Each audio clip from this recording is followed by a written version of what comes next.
Vamos começar hoje com vinha de luz, hein? Então, antes de partir para a leitura, tem que se concentrar aqui nesse momento de leitura, reflexão, como a gente fala de ligação com a luz, cara, com a luz, nosso anjo da guarda, com Jesus, com a luz, com Deus. Assim vamos. Livreto. Vinha de luz.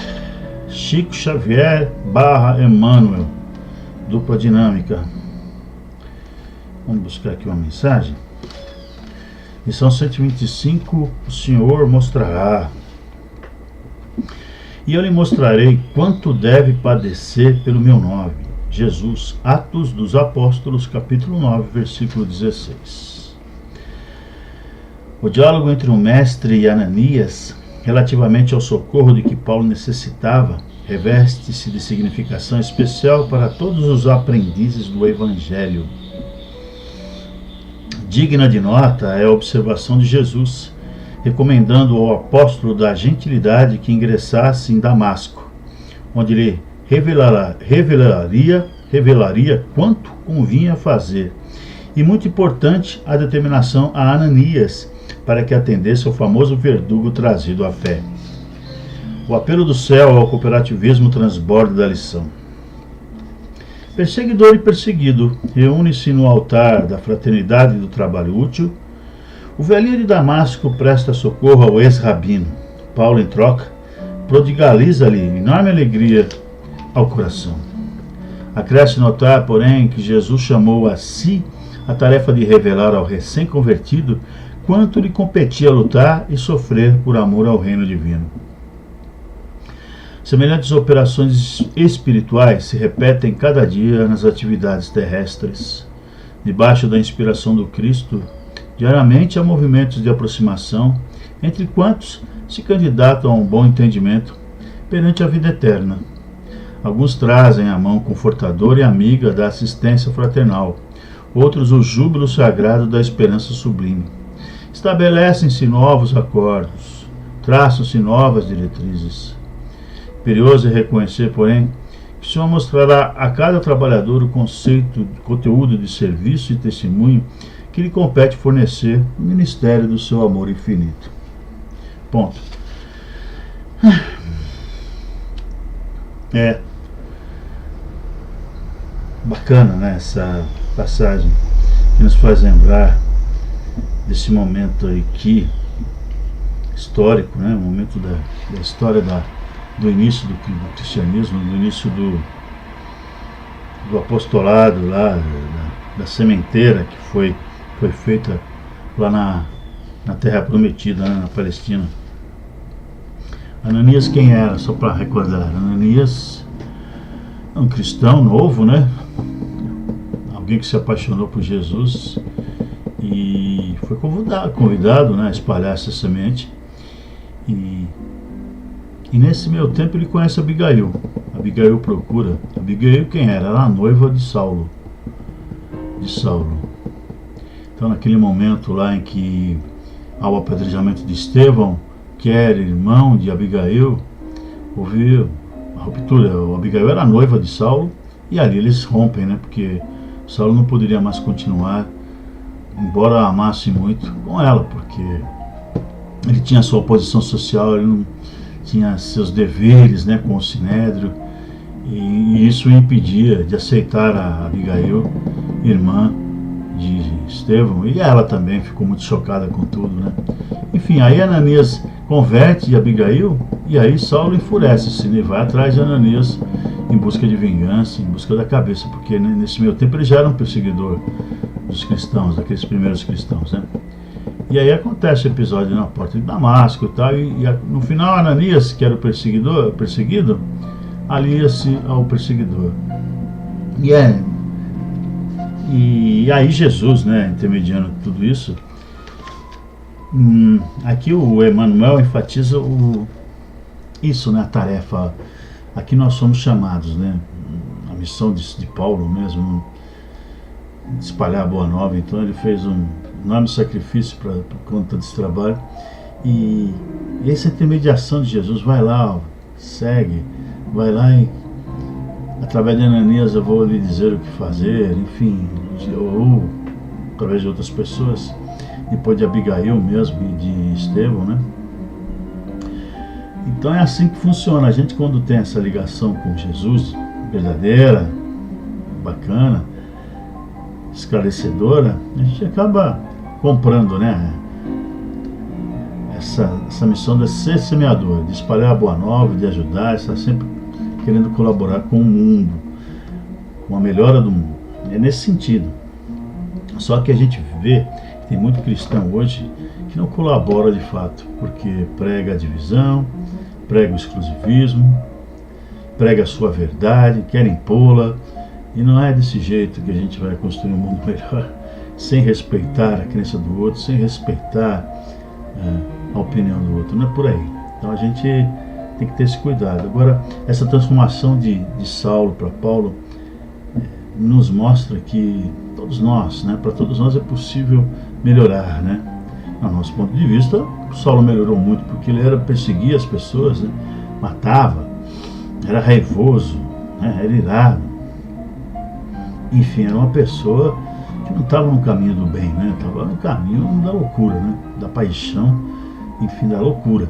E no final ele acaba dando a volta por cima, na nossa opinião, na minha opinião, e se tornou o grande divulgador, o grande semeador da Boa Nova em toda aquela região, do Mediterrâneo, na Ásia Menor especialmente, né? Foi o grande divulgador da Boa Nova. Então é isso. Então agradecemos a mensagem lá dos Atos. Vamos falar de Ananias e Paulo, ainda Saulo, né, naquele momento, e de Jesus, né, orquestrando essas relações de maneira luminosa, né? A gente agradece, vamos em frente. Todos nós somos um pouco de Saulo ainda, né? Vamos nos transformar aí, né? Da largata em borboleta. Largata em borboleta. E assim vamos, cumprimentando novamente o nosso anjo da guarda, nossos mentores, guias e protetores, Pai Francisco, Mãe Maria, Jesus. E com Deus vamos nos unindo com a prece. Pai nosso que estais nos céus, santificado seja o vosso nome. Venha a nós o vosso reino, seja feita a vossa vontade, assim na terra como nos céus. O pão nosso de cada dia nos dai hoje, Senhor. Perdoa nossas dívidas, assim como perdoamos aos nossos devedores. E não nos deixe, Pai, cair em tentação, mas antes nos livre de todo mal. Pois são teus o reino, o poder e a glória para todos sempre. Que assim seja, graças a Deus. Agora aqui é o Evangelho, ó. Nosso livrão. Já caiu aqui, ó. Capítulo 11. Tem 15. Não sei, eu não decoro isso aqui. Amar ao próximo como a si mesmo. Bacana. Tem 15. O homem está em perigo de morte. Para salvá-la deve expor a própria vida. Mas sabe-se que é um malvado e que, se escapar, poderá cometer novos crimes. Deve-se, apesar disso, arriscar-se para o salvar? Boa pergunta, né? É o Lamennais, Paris, 1862, responde. Esta é uma questão bastante grave e pode naturalmente apresentar-se ao espírito. Responderei segundo o meu adiantamento moral, desde que se trata de saber se devemos expor a vida mesmo por um malfeitor. A abnegação é cega. Socorre-se a um inimigo. Deve-se socorrer também a um inimigo da sociedade. Uma palavra, a um malfeitor. Credes que é somente a morte que se vai arrebatar esse desgraçado?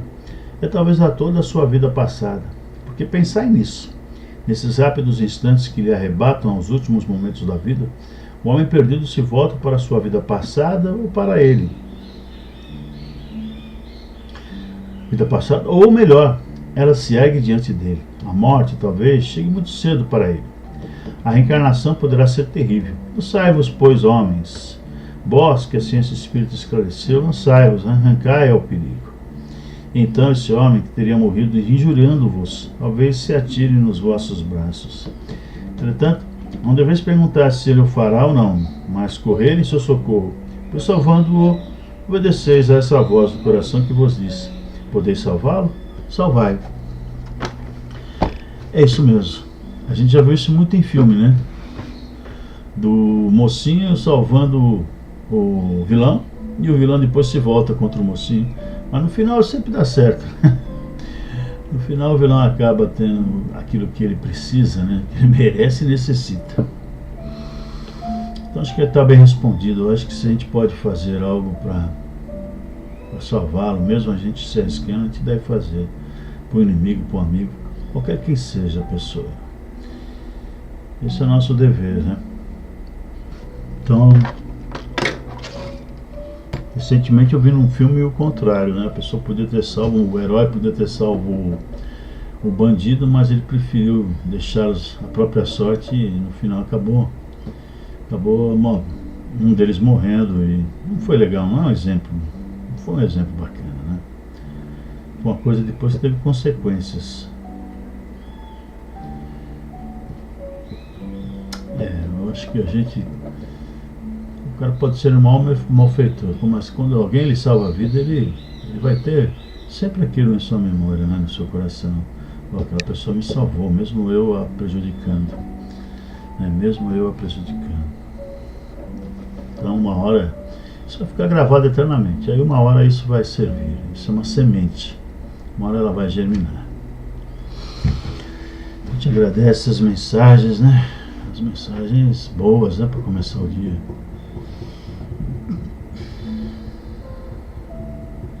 Ananias ajudou a Saulo que o perseguia, não era assim? E agora vê essa mensagem que nos fala.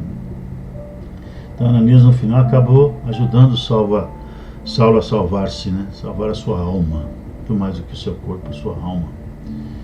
Nós começamos bem ali, né, Pedro, Saulo, né, Paulo? Começamos bem ali com esse apoio do Ananias, que foi fundamental para que ele continuasse na sua transformação. A gente encerra esse nosso Evangelho vibrando muito amor, luz e força pelo bem universal, pela paz universal, paz na terra, paz entre todos nós.